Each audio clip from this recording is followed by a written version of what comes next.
Hello all, अस्सलाम वालेकुम। Welcome to my YouTube channel law insights. अगर आप इस चैनल पर न्यू हैं तो सब्सक्राइब करें। आज का जो हमारा टॉपिक ऑफ डिस्कशन है वो कॉन्स्टिट्यूशन ऑफ पाकिस्तान 1973 का part 8 chapter number 2 electoral laws and conduct of election है, जो आर्टिकल 222 से लेकर 226 तक है। तो आज हमें पता चलेगा कि असेंबली डिसॉल्व होने के बाद कितने दिनों में इलेक्शंस करवाए जाएंगे, care taker, chief minister, prime minister क्या होता है, असेंबली में अगर सीट्स खाली हों तो कितने दिनों में फिल की जाएंगी, और सीक्रेट बैलेट क्या है, और इलेक्शंस किस तरीके से करवाए जाएंगे, उनके लॉज क्या होते हैं। तो आज का जो लेक्चर है वो बहुत ही इंपॉर्टेंट है और इसमें सारी चीजें हमें पता चलेंगी। आर्टिकल 222 जो है वो इलेक्शन लॉज को डिस्क्राइब करता है और जिसमें पार्लियामेंट एक कानून के तहत बाय लॉ प्रोवाइड करता है लॉज, जिसमें नेशनल असेंबली की जो सीट्स होती हैं, पहले पॉइंट वो बात कर रहा है कि जो आर्टिकल 51 में जो सीट्स की डिवीजन की गई हैं इन प्रोविंसेस, फेडरल और फाटा में, जो जिसमें जनरल सीट्स आ जाती हैं और वुमेन सीट्स आ जाती हैं, तो वो उन डिस्क्रिप्शन की बात कर रहा है। और जो टोटल सीट्स होती हैं नेशनल असेंबली में वो 332 होती हैं। सेकंड पॉइंट है वो डिलिमिटेशन, यानी कि हल्का बंदी जो होती है, हल्के कायम करना इलेक्शंस के लिए, कहाँ पे किस जगह पे इलेक्शंस करवाएंगे, वो एरियाज वगैरह।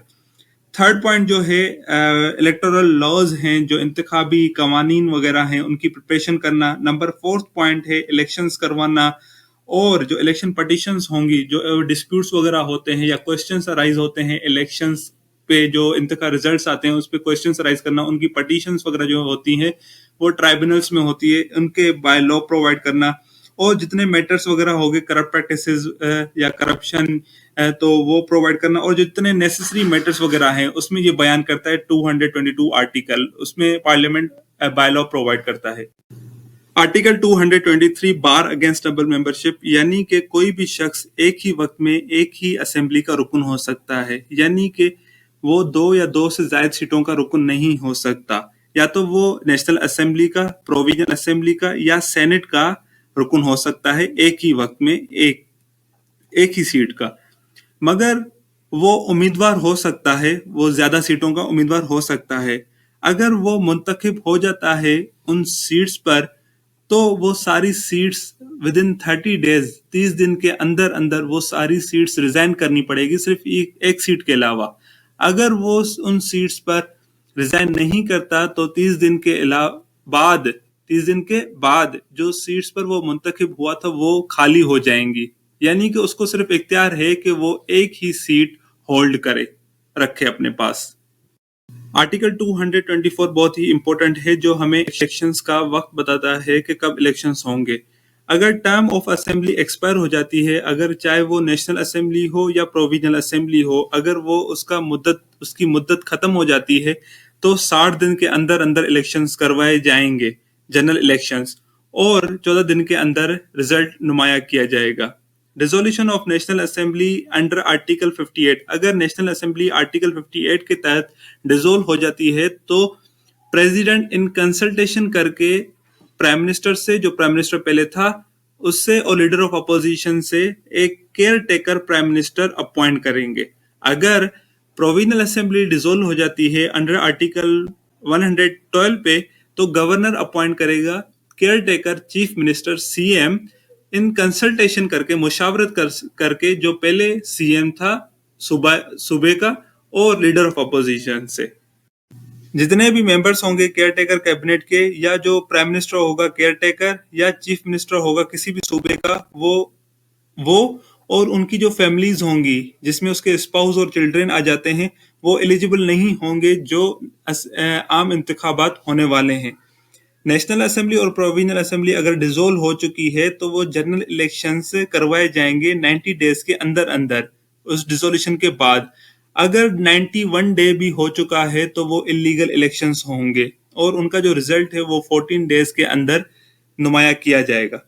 अ seat in any assembly has become vacant, अगर किसी भी असेंबली में सीट खाली हो चुकी है तो अगर उस असेंबली को उसकी मुद्दत को खत्म होने से पहले, यानी कि 4 महीने अभी तक पड़े हुए हैं, 120 दिन हैं, तो वो उसकी जो सीट है वो 60 दिन के अंदर अंदर वो फिल की जाएगी।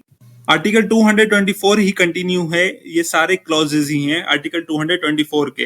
इसमें यह है कि अगर कोई भी सीट खाली होने वाली है सेनेट में, तो एक कैलकुलेटेड टाइम है कि कब खाली होगी, तो 30 दिन से पहले पहले उसकी इलेक्शन नहीं करवाई जाएगी। अ seat in senate has become vacant, अगर खाली हो चुकी है तो 30 दिन के अंदर इलेक्शंस करवाए जाएंगे।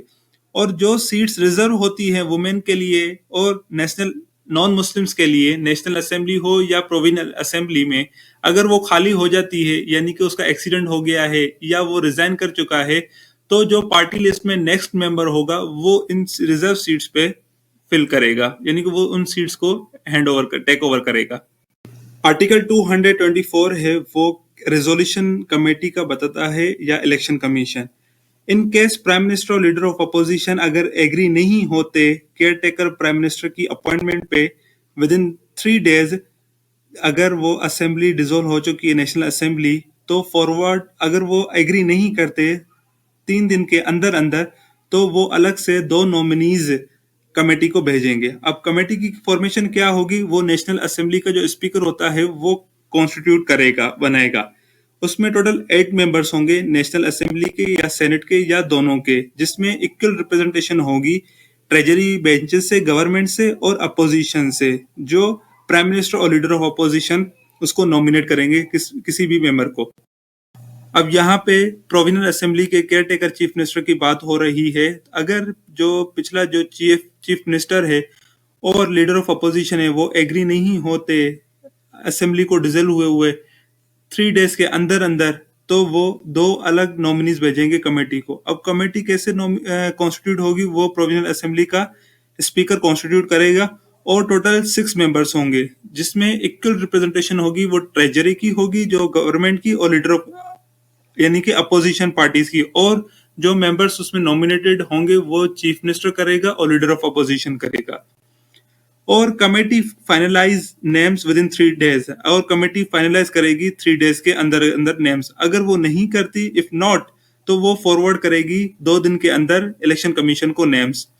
अगर कोई भी जो मेंबर है वो अपोजिशन का, यानी कि अपोजिशन के जो मेंबर्स हैं वो 5 हैं, पार्लियामेंट में कम से कम 5 हैं और प्रोविजनल असेंबली में 4 हैं, तो वो सारे मेंबर्स होंगे कमेटी के, उस कमेटी के जो कमेटी बनेगी, और उसी तहत अकॉर्डिंगली कमेटी कॉन्स्टिट्यूट करी जाएगी। आर्टिकल 225 इलेक्शन डिस्प्यूट, यानी कि कोई भी किसी भी ऐवान का या चाहे वो सूबाई असेंबली के इलेक्शंस हो, कोई भी उस पर सवालिया निशान नहीं उठा सकता, सिर्फ इलेक्शन पटिशन के अलावा। यानी कि वो अपनी इलेक्शन पटिशन जो है वो ट्राइब्यूनल्स में सबमिट करवाएगा और उस पे उस प्रोसीजर के हिसाब से वो कार्रवाई होगी। Article 226 election by secret ballot, यानी कि जो जितने भी इलेक्शंस होंगे, चाहे वो बल्दियाती हो या आम इंतखाबात हो, वो सीक्रेट बैलेट पे होंगे। सिर्फ प्राइम मिनिस्टर के इलेक्शंस हो या चीफ मिनिस्टर के हों, वो उसके सिवा सारे जितने भी इलेक्शंस हैं वो सीक्रेट बैलेट पे ही होंगे। अगर आपको वीडियो अच्छी लगी है तो लाइक, कमेंट एंड शेयर जरूर कीजिएगा। अगर आप इस चैनल पर न्यू है तो सब्सक्राइब कर लें, and thank you so much for